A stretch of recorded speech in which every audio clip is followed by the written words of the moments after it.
V našej obci sa v nedeľu dňa 6. septembra za účasti popredných osobností slovenskej politiky konala slávnostná recepcia pri príležitosti odovzdávania nového hasičského vozidla dobrovoľnému hasičskému zboru. Vozidlo osobne prikormidloval a odovzdal minister vnútra Robert Kaliňák. Doprevádzali ho poslanci Slovenskej národnej rady Béla Bugár, Tibor Bastrnák a Milan Halus. Predseda dobrovoľného hasičského zboru Pavel Švegeš podal ministrovi vnútra Robertovi Kaliňákovi hlásenie, čím sa slávnostná recepcia oficiálne začala.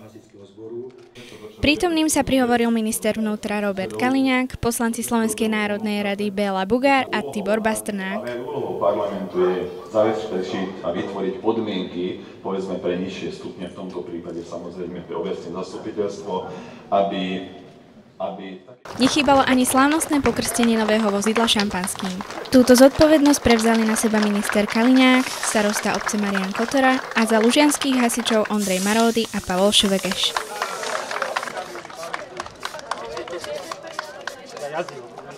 Pán minister, ste v našej obci prvýkrát?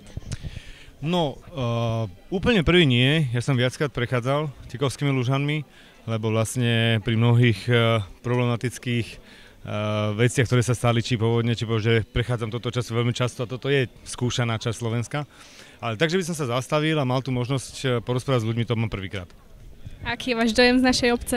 Veľmi sa teším, ako jednak starosta aj miestne zastupitelia podporujú hasičov, to je pre ministra vnútra asi to najvzácnejšie, čo môže vidieť.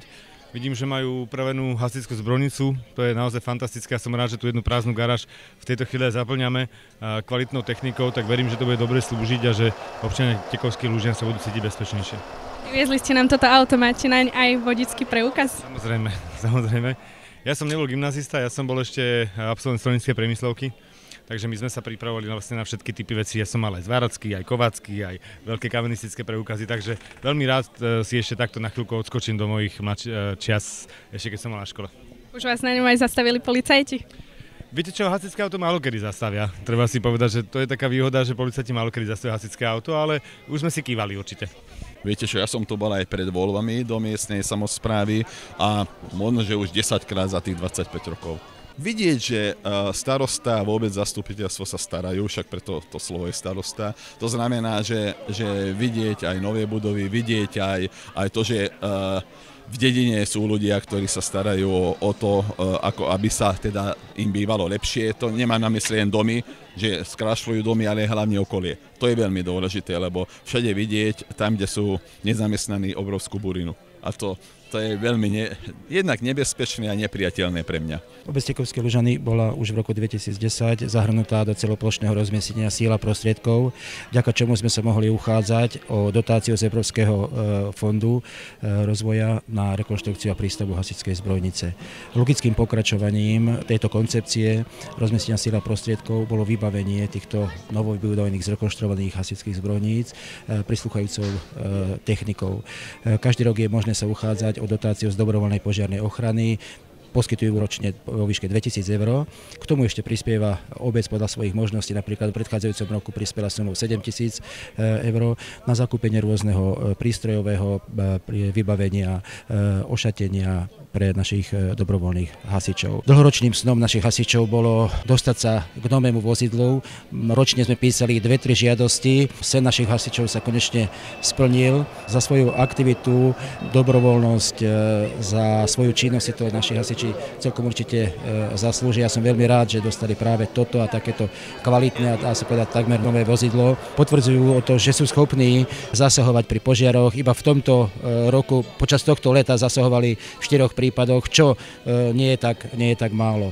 Nové vozidlo celkom určite prinesie do ich činnosti nový elán, oživenie, akcieschopnosť, aby pri tých požiaroch, pri povodniach mohli byť ešte lepšie pripravení a napomôcť všetkým obyvateľom našej obce, prípadne blízkeho okolia.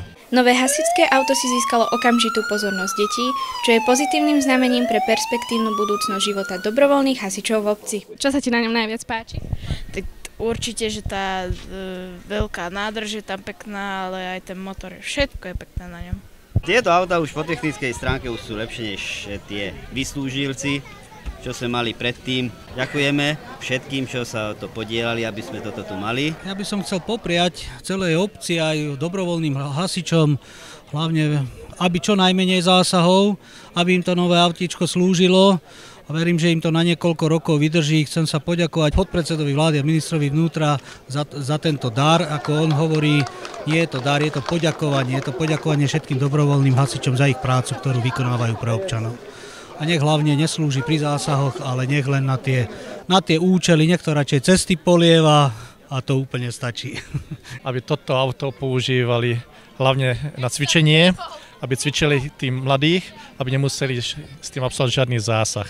Nech slúži veľa šťastných kilometrov, bez nehôd, veľa zásahov, veľa cvičení, veľa elánu a úspechov. No ja im prajem, našim hasičom, čím menej výjazdov a aby úspešne toto auto využívali, hlavne k tým úlohám, či už chodia radšej na súťaže a aby čo najmenej bolo nejakých živelných pohrôm.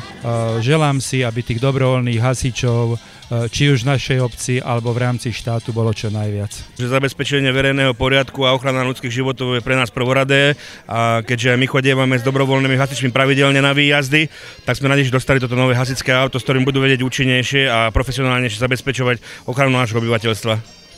Lužianske mažoretky Mladosť pod vedením Magdalény Mužikovej sú známe už nie len doma, ale aj v zahraničí a svojim vystúpením tiež prispeli k slávnostnej atmosfére tohto pre obec významného podujatia.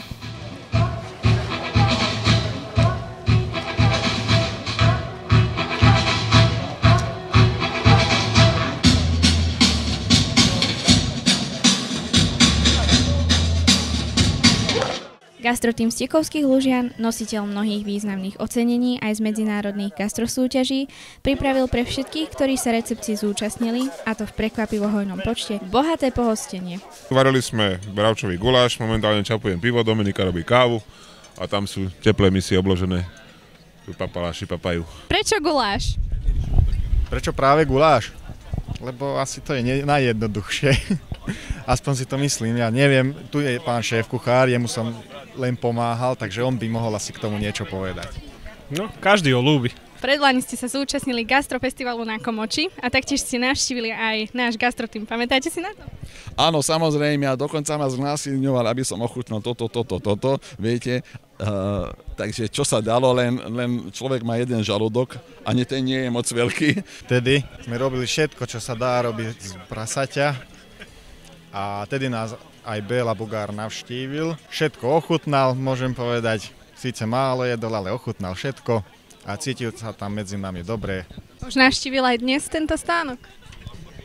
Dneska ešte tuto pri guláši nebol síce, možno na druhej strane, na druhom konci pri tých jednohúbkách bol, ale tu ešte pri guláši nebol, ale keď nepríde, tak asi budem musieť ísť za ním.